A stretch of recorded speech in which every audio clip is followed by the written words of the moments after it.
Can anyone catch them, do you think? Yes, of course.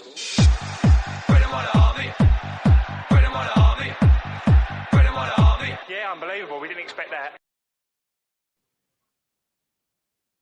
Hi, everyone. So this is another episode of the Gooners podcast. Let me start this episode by quoting one of our greats about the transfer window. He said, the trouble with the transfer window is it creates a window where transfers have to be done. That is a quote from Gary Neville. So that's how much of transfers that we are going to talk about, and that's how much transfer I know. So I brought in more experts regarding the transfer window. We've got Aakash, the Leicester fan. He was with us last when was it? A couple of months ago. Hi, Probably, Aakash. yeah. Welcome back. Yeah, the last week of October when we lost to you guys. Yeah. Winners don't remember, losers do.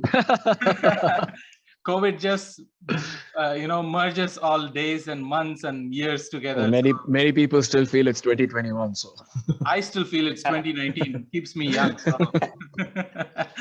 And we've got a new face, Saikat from. Saikat is a Newcastle fan. Hi, Saikat. Welcome. And so we've got Deepak and Arun back with us. Hi, guys. hello. Beat this to death, the transfer rumors and transfer that's happening. We are planning to talk about the Big Six, quote unquote, Big Six team and about Newcastle and Leicester because we have our experts here. So before we start, right, like Saikat, I have a question. How are you feeling about this takeover, right? Like this new money into the club. How are you feeling about this? Yeah, it's really exciting times. So under Ashley's ownership, I think we had stopped being competitive.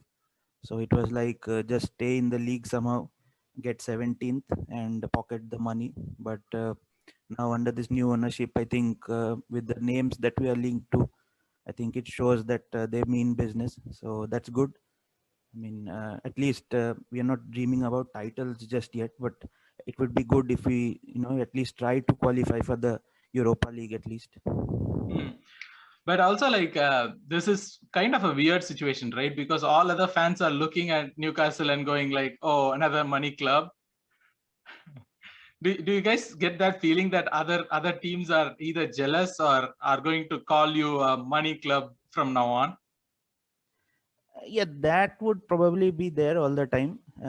But I think the good ones, I mean, the genuine fans, they do recognize that we have struggled a lot. So probably we do deserve. But yes, I think if we splash around money, then obviously other fans will feel aggrieved. So I do get the point of view as well. But yes, we have the things that transpired under Ashley. I think we are entitled to a bit of success now. That's a great way to put it. And regarding Leicester, Akash, so there has been a lot of struggles, right? Like not just about like the table positions, but you've been struggling a lot this season with injuries, with media slating. So is it one of the most troubling seasons that Leicester is going through in the past couple of, or at least since the title winning season, right? At least for me, that's how it feels like. After the title winning season, we haven't had a lot of misfortunes. Apparently, the lower league positions would contribute to one of the factors, but there wasn't a specific period of time where all the things were going astray. We have injuries, we have COVID, we have players going out for AFCON who could as well make shift and work on those positions. Then you have this destabilizing environment into our team's outfit, and everything culminating into one is just not cutting it. They are giving the fan base with a negative mindset, and everything is working against us because the things that we thrive on hasn't gone to our perfection this season. We are a team that prides ourselves with making solid transfers, but our assessment of players like Yannick Vestergaard and Ryan Bernard did it fit the model, and we haven't been using those players. So yeah, we haven't hit those targets this season. And as of today, we are facing Watford. Our previous manager is going to face against us, but we have only 9 first team players available for the bout. So it will be very interesting who plays up front, who is the keeper, permutations and combinations all around under 23 call-ups. Anything could happen. So the transfer window will be very, very critical for us. And knowing that we don't spend much, it's always going to be a worry. But is that worry now, like, targeted at the manager? Like, as is the fans still behind Rodgers, or are they questioning what his vision for the club is? Like, is that question a valid one at this point? I think there was tremors all around. The fan base was divided between Rodgers in, Rodgers out. A similar instance, you can feel yourselves, Wenger in, Wenger out. But people will be calling his head on a pike a little bit less now, as he has re-established that in the Brendan Rodgers derby against Liverpool. And I think that victory just instills a lot of confidence, because Liverpool tried to bring back as much as they had in their disposal. They threw everything at us, and we somehow salvaged 1-0 draw. I think that puts Rodgers again into the fans' mindset that, well, this manager can pull us out of a miserable situation. But he has been short-handed this season. He doesn't have his top 3 centre backs available to him, but still he's trying hard, he's pushing for it. And just that victory alone puts an optimistic spectacle over our eyes. So you are a Rodgers in. I can feel the Rodgers in vibe from you. Let's say we don't have a good manager available on the show. Conte is taken, everybody is taken here and there. So I think it will only destabilize the team even more if we were to find a solution in the middle of the season. So for the time being, yes, I'm definitely Rodgers in. So if I can just like chime in, like Saikat, I just have a question for you. Like as a Newcastle fan, I'm just like trying to trying to understand what you guys would be doing in the market. My curiosity is basically based on the profile of the players that are being linked with Newcastle right now. I do not know if you are worried about it, because the way I see it, you're getting a Kieran Trippier. The players that you're linked to are the likes of Aubameyang, Pepe, and players from other clubs whose name I'm seeing who are not featuring regularly for their own clubs. Players who are not getting their game times and are not being effective over there are all being linked to Newcastle. I know this is bound to happen when you have like a new money being pumped into a club, and that club has to go out and buy everybody. It's bound to happen. But number one question: are you happy with the Trippier transfer? Given that he's coming from like another league, and he left this league and he went to another place, probably because he couldn't cut it here. And number two, I mean, like I am just like assuming because he was a Tottenham player, and in my head he couldn't cut it here. So that's how I see him. So and the second one is like I said, the likes of Aubameyang, he's out of form at Arsenal, not getting a spot. Pepe again out of form at Arsenal, not getting a spot. There are a few other players who are being linked. So what do you think is the plan? Because the way I see it, it seems to me like it's a QPR, like another version of QPR. When they came and they had a bit of money, they were just buying players who were not making it at their own clubs, and then they tried to build another second super team around there. It didn't work. So I know that it's asking for these transfers to work and make you guys ready this season is not going to be possible. But what do you think is the direction going to be? And like, how much of interest are you actually putting into these transfer rumors like Aubameyang or Pepe, given where they're coming from? Yeah, on the question of Trippier, I think I'm very happy with him. He's an England regular still, and I think at 31 nowadays, I think 31 is not really close to retiring age. So I think he has a lot to offer. And one thing is that he immediately improves the team. That's most important in a relegation battle, because he's better than what we have right now. So, and he can be a bit of a leader in the dressing room because he has international experience, and he has played in a different league, has won a title there. So yes, I'm very happy with Trippier's acquisition. Now coming to like the names like Aubameyang and Pepe. Pepe is a strict no, sorry. Yeah, but Aubameyang, yes, he is a does he improve our team massively? He's much better than what we have. But yes, like he has been sidelined by Arteta because of his attitude, I think. And even recently he went to the African Cup of Nations and he went to Dubai. He was partying and contracted COVID. So that's not a behavior befitting a captain of his international team. So that way, I think it doesn't look good for a player who would probably come into a relegation battle. But on the other hand, if I see he has got Premier League experience, he bangs the goals in. So maybe if we get Aubameyang, I think we need another striker. We cannot solely depend on Aubameyang. But would I take him? I would definitely take him. So what do you think would be the direction? Going for like experienced players, paying them a lot of money, trying to get you back to a respectable position, avoid relegation this season? Or are you going to also, do you think they'll also start building for the future right away? Or is it going to be in the summer? Yeah, this is actually a precarious window because the priority has to be staying up, because relegation would be a disaster to whatever plans they have, so I would say that now the focus should be like getting in players who can do the job over the next 19 games. Just keep us up this summer. Maybe the long term planning can wait till the summer window. So like I would take players like Aubameyang or players from other PL clubs who are experienced enough. Maybe not Pepe. Yeah. But Saikat, all the names that I am reading, right, apart from Aubameyang, for striker position, there was a rumor about the Marseille guy. What's his name? Bamba or something. Bamba Dieng. Yeah, Bamba Dieng. So he and also like for the other positions, I'm hearing names like the Lille center back. What's his name? I keep forgetting name. There was Sven. There was Nico. Sven Botman. Yeah, Sven Botman. Yes. Yeah. So all these are Diego like Carlos out of the league people, right? Like all these people are from outside of the PL, which would be counterintuitive to the idea that signing these players are going to just make you stay up, because unless you're bringing in like top quality, there is no guarantee that these people would come in and perform in PL. Yeah, Botman and Diego Carlos, I think, are definitely quality. But yes, that adjustment to the PL definitely takes time. But it's a little bit of a less risk in the case of defenders than an attacker, because defenders generally are known to adapt quickly. Attackers have that issue. So I would say that if we get Botman, I think I would be very happy. At 21 years, I think he's someone who could serve the club for a long time, and he's left-footed, something we have struggled with recently.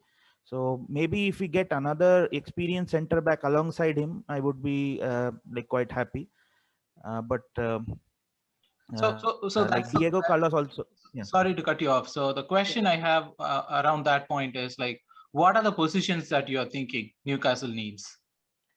Yeah, so with Callum Wilson out with injury, I think he might not play again this season. So I think we need not one, but at least two strikers. So if we are getting someone like Aubameyang, we need another striker to complement him. Then a defensive midfielder is must, because we have struggled in that area also, even though like Joel Linton has stepped up in that position recently, but he's not a regular central midfielder. So a central midfielder and at least two center backs, I would say. So for center midfielder, the only name I could find is Todd Cantwell that you are linked to. Is there any other names that you are linked to? Yeah, there were rumors about Wijnaldum, which I'm not sure. Aaron Ramsey was linked, but although they are not like defensive midfielders, Wijnaldum recently has played defensive midfield, and there was another guy from Lyon, like Bruno Guimaraes. He was linked. So let's see what transpires, but I think that's a priority position, and with at least two center backs. I think we'll be going head to head with you for Bruno Guimaraes as well. Let's see how that pans out. Yeah. Bruno Guimaraes, Wijnaldum, those two are the names that Arsenal have on their roster too. So it's going to be an interesting transfer for sure. Is there okay. So Aakash, regarding Leicester, right? So it's all with the injuries. Right now, you're out with injuries. You're having COVID issues. the whole league. So the same question, right? Are you going to sign someone for long term, or are you going to go for like something short term? That's going to be the same question for Leicester too, because you do have players who would be coming back, especially like when you see Fofana being out. He's going to come back. He's a quality. He's going to come back. And there's James Justin, he's out, I guess. So, and also what's his name, Ricardo Pereira, he's out too, right? All these three are going to come back, but you need depth on those three positions. So what is going to be the strategy here, and what are the positions that you're looking for signing? So the most prominent name that have come up and surfaced in this transfer window is Charles de Ketelaere, who plays in Club Brugge. He's a midfielder, a young, hungry midfielder who is compared to Kevin De Bruyne, a Belgian, and we have plenty of Belgians in our squad, Belgian people in our squad. So that would take the tally to 4 Belgians if that happens. But I don't think the team should be investing in this particular transfer window to build up for the future, because the winter transfer window, let's get real, it's not an ideal transfer window to be thinking about the future, rather thinking about the next few months, where you bring in players to meet the crisis in demand and just progress from that. So what our manager has said thus far is, in a very recent interview, he said that we are just looking at the prospect of bringing center halves in a position that we are really struggling in, because he was pairing up a player like Daniel Lamarte with somebody like Wilfred Ndidi at the back, and making them as makeshift defenders for Sonchu, Evans and Fofana. But those things are not possible right now, because NDD has gone to represent Nigeria, and you have a void left over there. You need minimum 2 central defenders to carry out with any formation that you look up. So he thinks that it will be ideal for us to get someone in on a short-term loan basis, because the transfers haven't worked out in the defensive department for us after Fofana.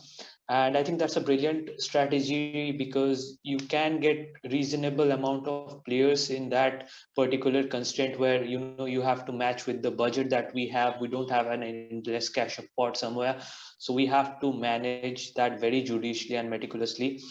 And doing that, I think, solves most of our problems, because as you said, James Justin, any of those players could play at center back. They are not adept in playing in that position, but as makeshift they can.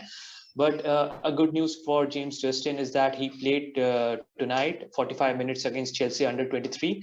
So first signs of improvement right there. I think he will be back soon.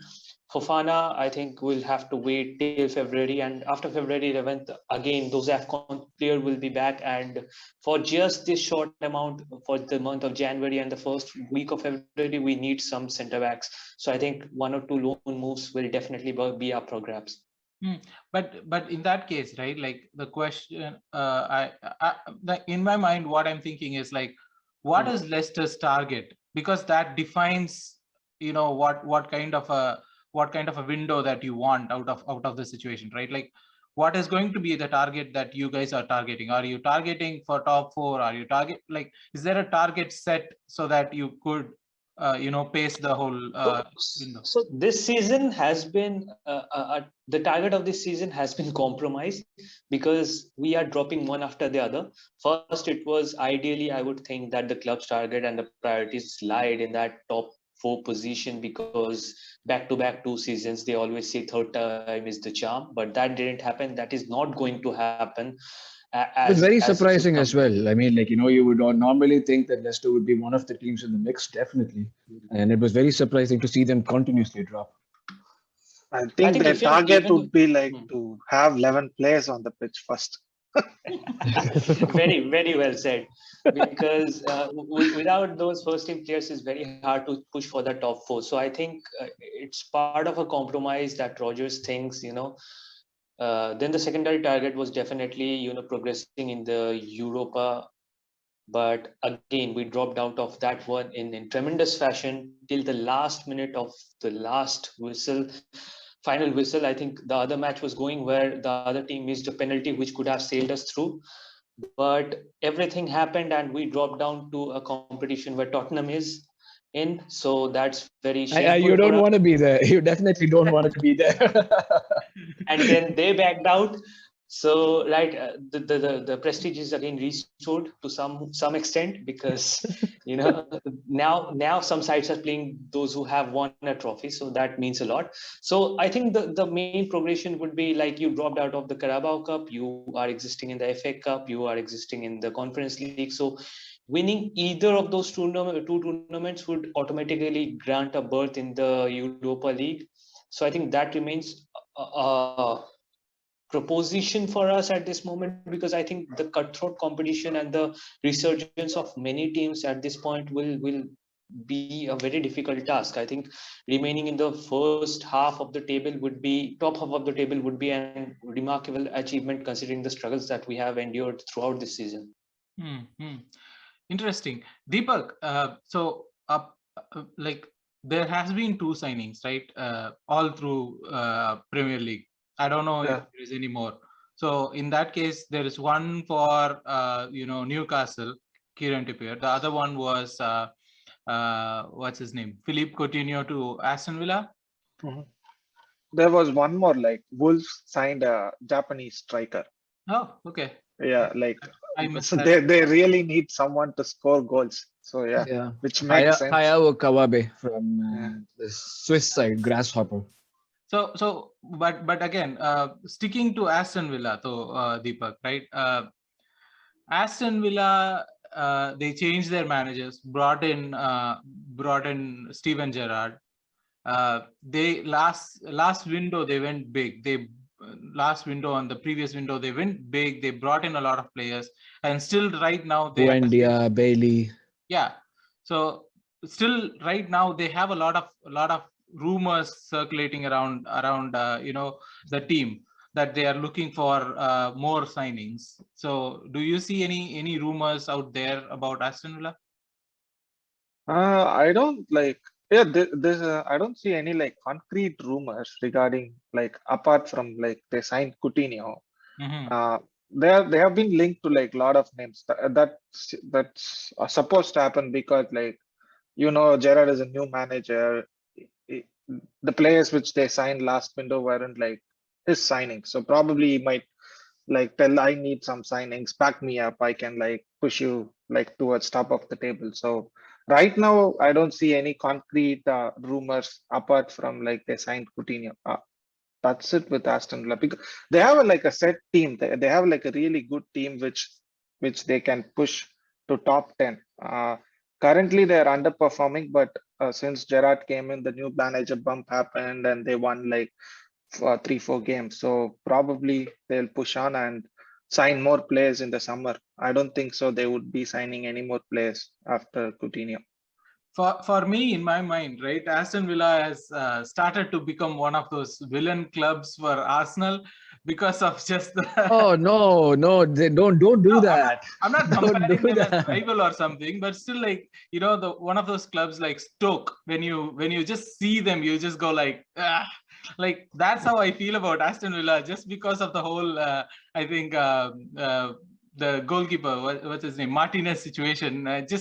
It just feels like they are a villain. Although I would have loved Steven Gerrard to come in and manage any of the big clubs, but Aston Villa, I just feel like I'm conflicted between excited to see what Steven Gerrard as a manager would do, and against the hate and spite that I have against Aston Villa right now.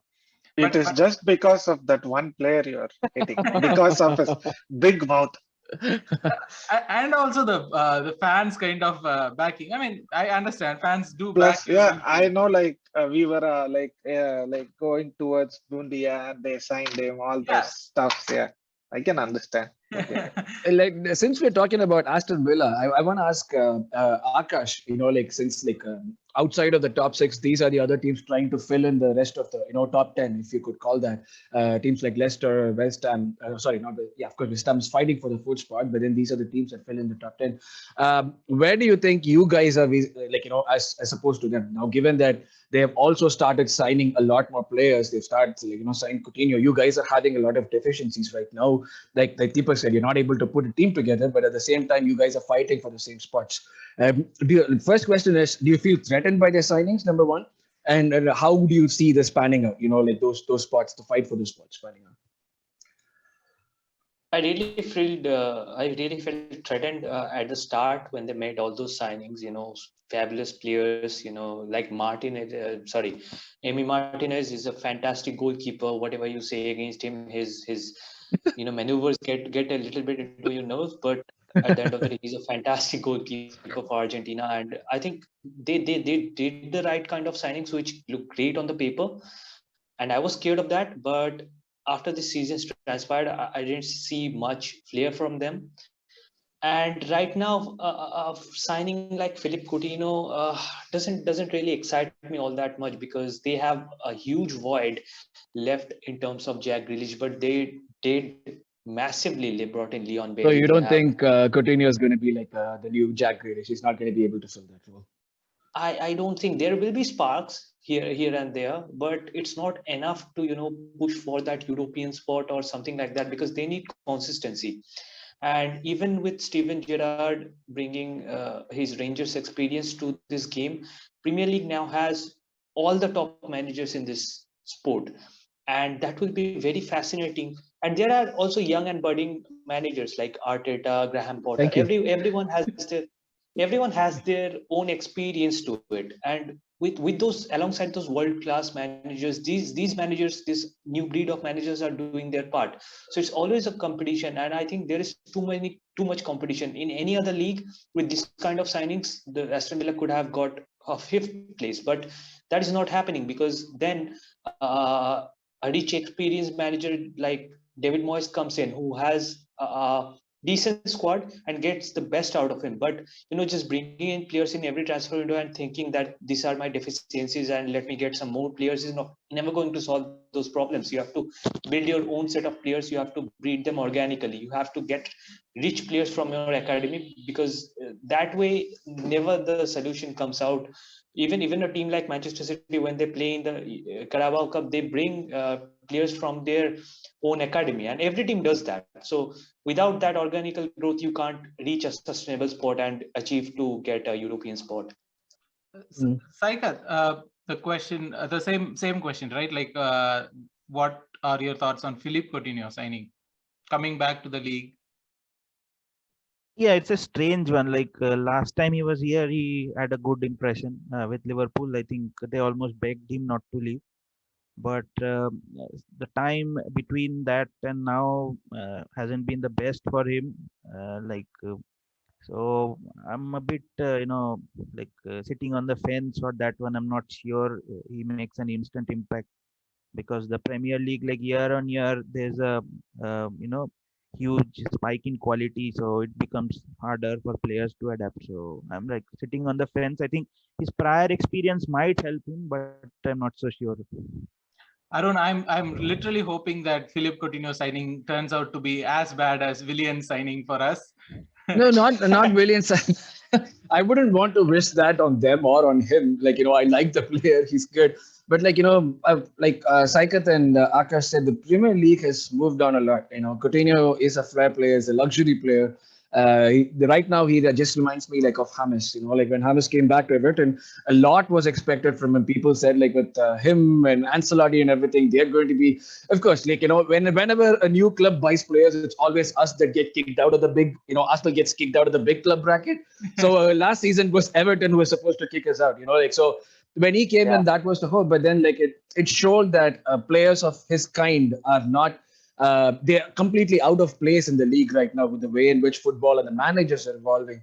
So Coutinho, like these guys said, I think there'll be some sparks, but I don't think he's going to be having too much of an impact. That's what I feel based on what he did at Barcelona as well.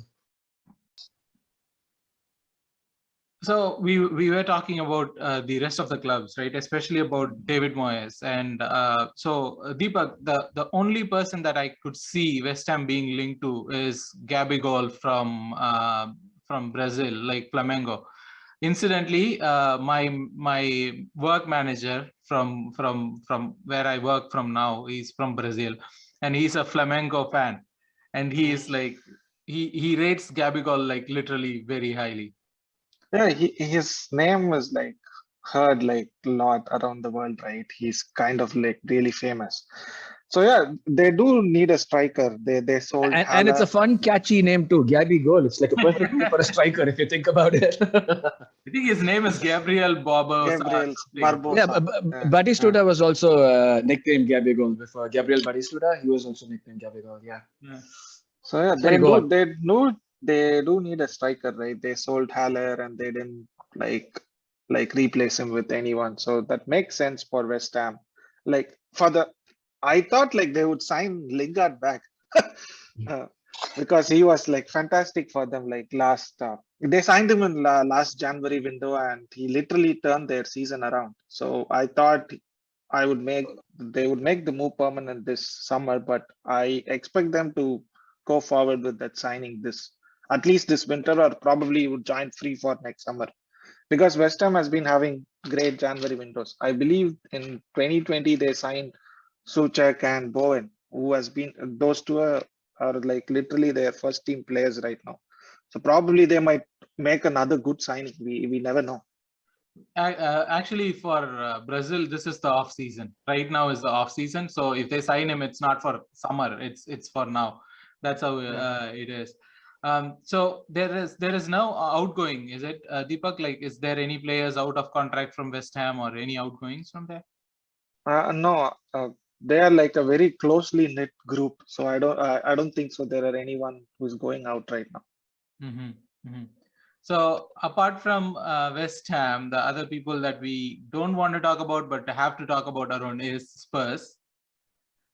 Antonio Conte came in and he has mentioned that it's going to be a very big rebuild, and he mentioned that they want a right wing back, they want a center back, they want a striker. I don't know why they want a striker though, but they say those are the positions that they I think when he said right wing back, I guess he wanted Victor Moses again. Yeah, Conte's favorite. So Arun, yeah, what are your thoughts? Like, are there going to be any outs? Tottenham is like a very interesting situation. If you really see them play, if you see the results and everything, it's very contradictory. On the pitch, they're shit. The manager is coming out week in, week out and saying we're not good enough, we're broken. But then if you look at them at the table, they're not really in a very bad spot. Like they're still in contention for the top 6 spots. So it's a very weird situation that they have over there. I do not know if it's consistency or whatever it might be. But like Conte said, they still have, they are a broken team. Like when Poch left, it was clear that they were a broken team. They tried pushing on, but it did not work. And yeah, they do need a striker. I'm pretty sure that Kane is leaving. So they're going to need a striker. I don't see Kane wasting his life over there beyond the summer. So they're probably preparing for everything starting now. So I understand why they're going for a striker. Son is also injured, so he's not going to be available. That means that they do need a striker. Out of the other players they have, like, can you name me 3 people who really strike some fear in your heart? 2 people, 1 person. No, that's exactly what I feel. Like, they do not.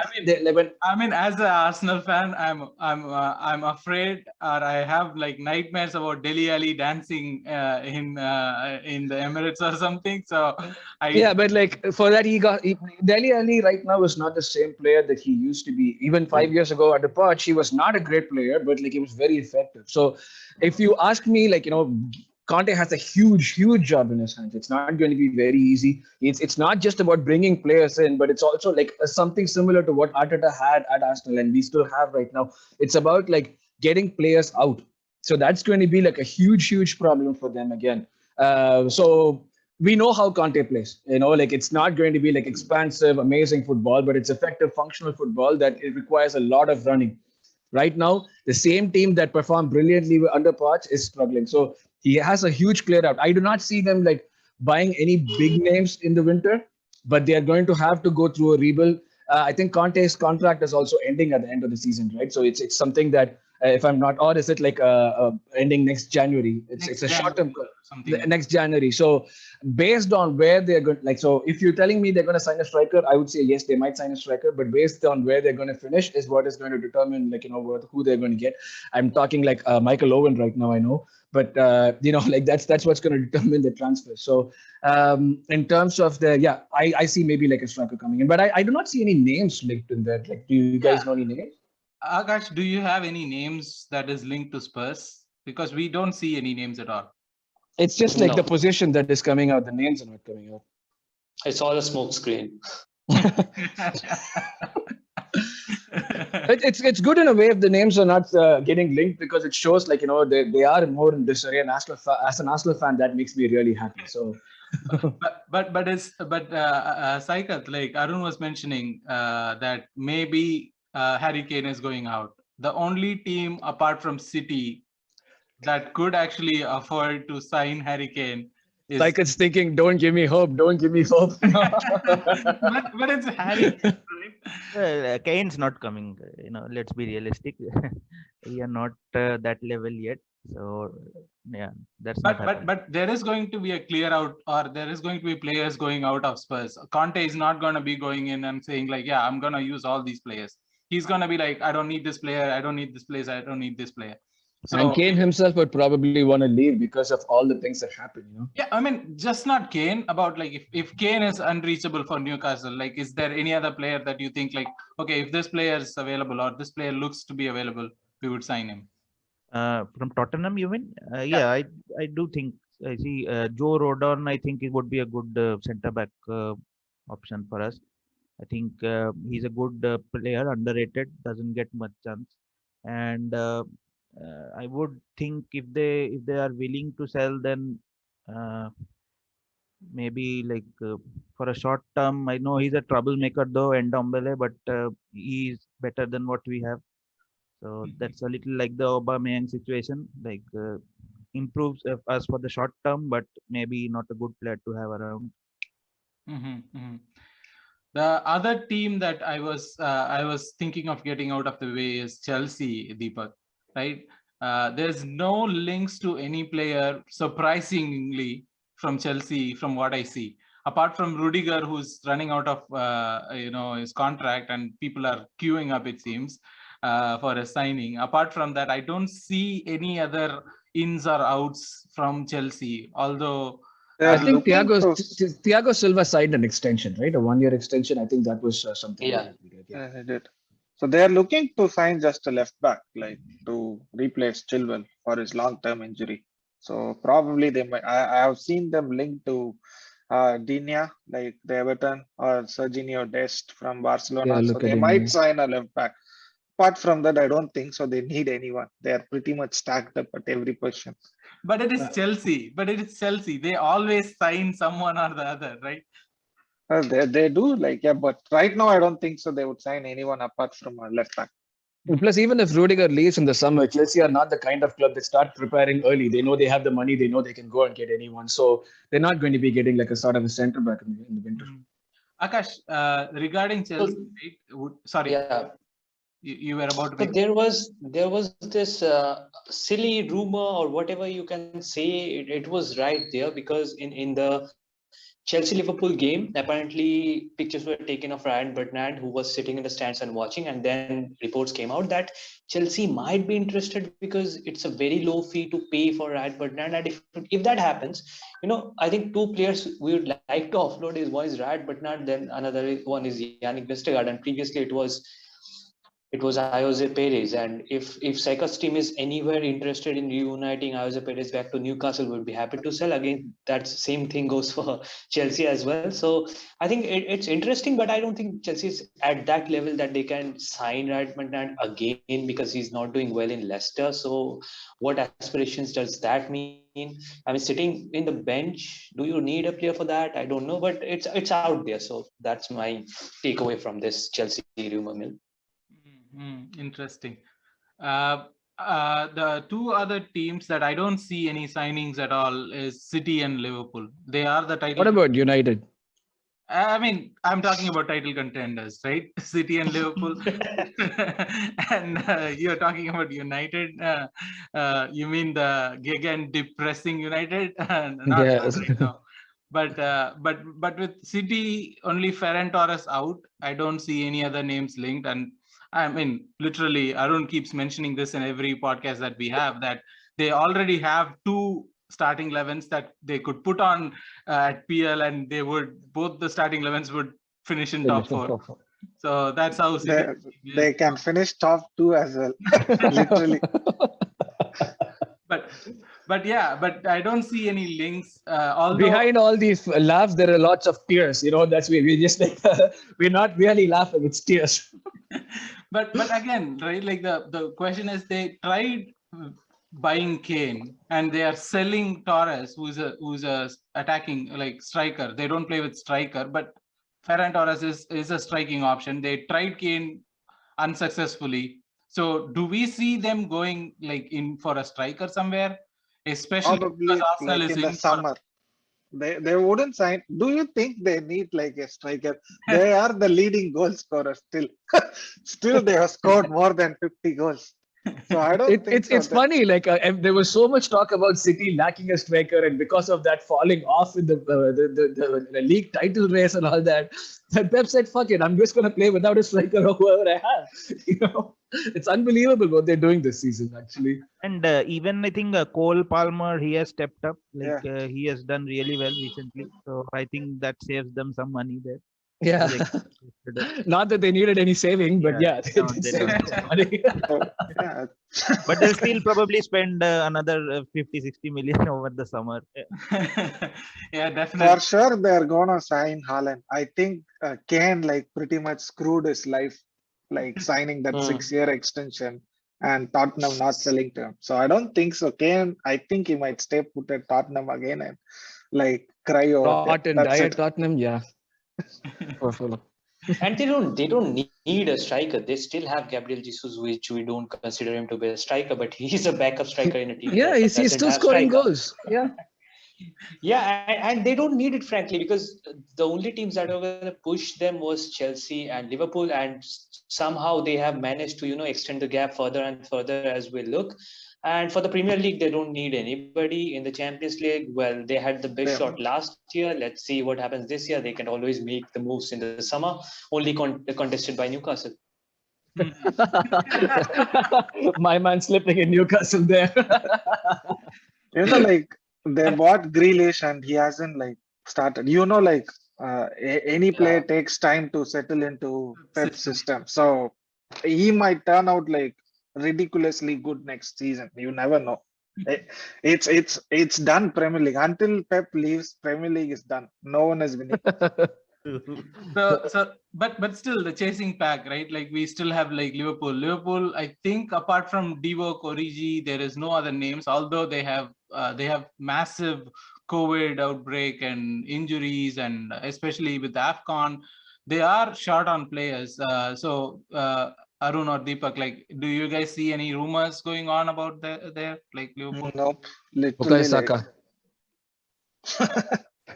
Bukayo Saka. Liverpool want Bukayo Saka. That's the only rumor that I saw. No, we are not selling him. I think they have a couple of good centre backs, right? Which Newcastle or Leicester can really take in, like Joe Gomez or Nat Phillips. They can like really fill in. Nat Phillips is a really good shout out. Yeah, they have really good centre backs. For me, I think like if Liverpool, I do not know if they're going to get anyone now, but I would be like curious to see what they do with the Mane and Salah situation, the contract situation. They cannot afford to like extend the contracts of both the players. And like you said, if Origi is like leaving and then another player, they're definitely going to be needing another attacker. Like none of the new players that they've got, Minamino, Oxlade-Chamberlain, whoever it might be, like the people that they've not. Jota, yeah, Jota is like, I wouldn't say anything against Jota. Jota has done his job, he's doing his job, but I think Firmino is leaving as well, right? So his contract is also up. So these are three big spots. They're just not players, but like you have like players who carry through a title-winning team, a Champions League winning team. So it's going to be really difficult to replace those. I would be really curious to see what they do. In my head, I'm just thinking like they're going to extend Salah to 500 or something, 400, 500, and just invest the rest of the money on other players, not on Mane or Firmino. But still, Saikat, especially with the Origi situation, right? It seems like in his contract there is also like I read some rumors about if he is not playing so many minutes, he's allowed to go. So do you guys see Origi as an option for you, or like even for Aakash, right? You guys need a striker now that the January transfer window. You guys see Origi as any option for both of you? Yeah, definitely. Like we were considering Origi, but recently I saw a news report that probably Klopp has talked him into staying till the summer, and then probably deciding on his next move. So I think that's done there. But yes, if he's available, then he's a good option, definitely. Akash, any thoughts on Liverpool situation? Any other players that you are seeing? I think they will, present a very massive amount, the biggest contract probably in Liverpool's recent history to extend Mo Salah, because I don't see they are going all out for those three players that were mentioned. But I really feel that for that they are saving up, and you don't see Liverpool, spending all out money, and they manage that team very judiciously. So I think nothing is gonna be signed for them. They're not gonna go up for the signings this winter transfer window, and they're gonna stick again in the summer transfer window. You can barely see one or two transfers in or out. So Liverpool is fashioned that way, is molded that way in this Premier League era. So they're gonna not change that. No signings is coming in for Liverpool, and I will be surprised if they manage to even sell one. All right. So I think that brings us to the end of Maybe all. before we finish, I would just like to ask both of you guys a question, like a rapid fire, like let's say, which player would you like to take from these teams if you could possibly, like given the constraints okay, let's forget about the constraints. Okay, let's make it fun for a moment. Let's forget about financial constraints. Let's just see. Okay, so if I were to give you a chance, Arsenal, one player that you could sign for Newcastle, one player that you could sign for Leicester, given what you need, without any financial constraints. Gabriel at centre back. And Leicester? I would say Koseniak. Sorry? Koseniak. Take him. Take him. We'll be more than happy to give you. But just remember, like one sold, there's no refund. Just remember that. If you're okay for that, he can work in our system. Even if Hector Bellerin was there, I would have taken him, because that wingers are, left backs and right backs are really fundamentals to our structure of the game, because they provide crucial.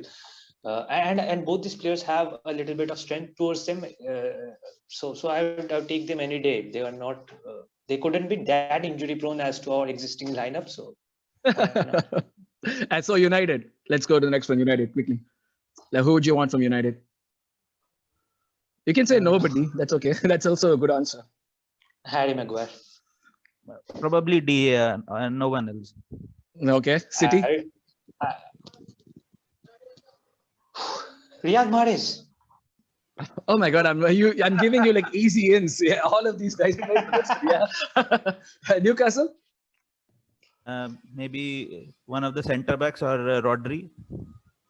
Okay. Liverpool. Oh, Salah.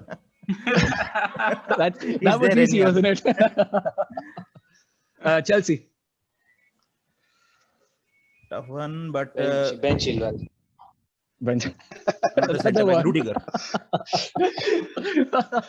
Okay, the last one, Tottenham. Again, you can say nobody. It's fine. Yeah, I would say Harry Kane, but it. How about Leicester, guys? Bergwijn is good. Surprising, he didn't play for Leicester before. Interesting that you mentioned this name. Cool. That was Harry Kane. He played for us. Oh yeah. You see, you have one in every spot. Yeah. That's cool. That's interesting to know. Yeah. Yeah, but again, like we didn't talk about United much, because I think they are talking about Ruben Neves. That's the only name, Deepak, that I'm seeing is the name that you're seeing being linked to. They have been linked to a defensive mid or a center mid for the past 4 or 5 seasons. They are still unlocking Pogba. So I don't know what they're doing So there. United has become this side, no matter how many players they sign, there is always going to be groaning and moaning. They're never going to be content. They're never going to be pushing for that title. The glory is gone. It's all in the history books now. They haven't won anything. Even Leicester, Arsenal won 2 trophies in the previous 2 seasons. So what is United doing? They have the most uh, amazing Expensive squad squad. that you can get. Yeah, expensive and amazing squad. They have one of the best generation player in this era. They have Jadon Sancho, which they have pushed for I don't know how many years. They have everything, and they can't simply get it to work. They have apparently the father of Gegen pressing in their team, and nothing is working out. So I don't know how that rusted machinery works. What kind of oil do you require to reduce the friction in that team? I just don't understand United, and it's a very sensitive topic here because I've got all the friends who are United supporters. So I just don't see them how any transfers could help them. I just want them to extend Pogba's contract, give him a crazy deal, and extend it for 5 years. That would be fun. The problem should Saikat just continue wants there. the world to burn. That's all he wants. Yeah. But amazing, guys. Thank you so much. Actually, I mean, I know you guys have to drop off for the game, so thank you, Aakash, for coming in. It's been really a great pleasure to have you back, and hopefully we could continue doing that. Like try and bring you as much as possible whenever we can. That's the whole. We are trying to reel you in as being the the guest starrer instead of like. And Saikat, it's absolutely my pleasure to have you today, and it's been amazing to hear from Newcastle, especially at this point of time where you guys are the hot property right now. Like Newcastle is what The name on everyone's trying everyone's to lips. sell Yeah. to you. Everyone's trying to know what's happening there. So Yeah, It was a pleasure. they do deserve to have that. They are one of the biggest names in English football. yeah, I was like I was very close to adopting Newcastle as my second Because team. of the game goal, because of the movie goal. Yes. Santiago Munes made Newcastle popular all over the world. Well, actually, like not because I'm here on an Arsenal podcast, but actually I started watching football the year during the Invincible season. So I was really much attracted to Arsenal, especially I like that Highbury setting a lot. How the teams went there, and mostly they were terrified. With that pitch, and Thierry Henry was everyone's favorite then. So yeah, I did like Arsenal, but yeah, sad for you guys that you fell away. But like mostly like us as well.